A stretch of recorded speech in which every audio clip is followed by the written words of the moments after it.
I know you're also watching the wildfire situation on Vancouver Island. What's happening there? Yeah, all the way on the other side of the province, or the other side of the country, rather. Same problems, though. The Wesley Ridge fire on Vancouver Island continues to grow, continues to be an issue for firefighting crews.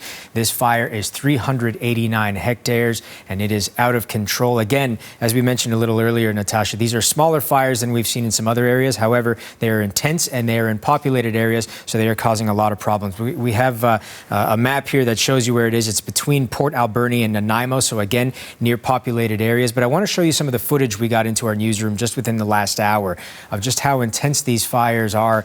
It is all fire, all smoke nearby as fire crews do their work to try to get this under control. But because of the intensity of those flames, just over 390 homes and the people who live in them now are being asked to evacuate. 238 other properties are on evacuation alert. Again, that means you have to be ready to go on a moment's notice. And people in the region are being told to stay out of the water in the area because water bombers and helicopters need that water in order to do the work that they do to target these fires from above. There's another issue that firefighters are dealing there. A local official spoke to a CBC News crew in the region and says it's the terrain in the area. It is very tricky, very difficult for them to work in.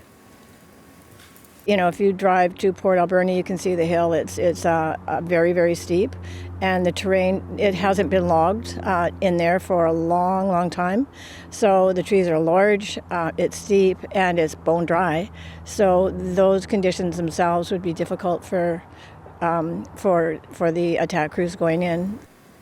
Good news for both of the regions we've spoken about here. No injuries, no deaths at this point. That's always good news. And in the BC situation, it has been very hot, very dry, very windy, but they are expecting some rain potentially in the forecast, which could help, although we've said that a lot, and it never seems to be enough. We'll be keeping an eye on it. We're expecting an update from BC wildfire officials later on in the day. Okay, we're absolutely watching. Thanks so much, Mark. Thank you.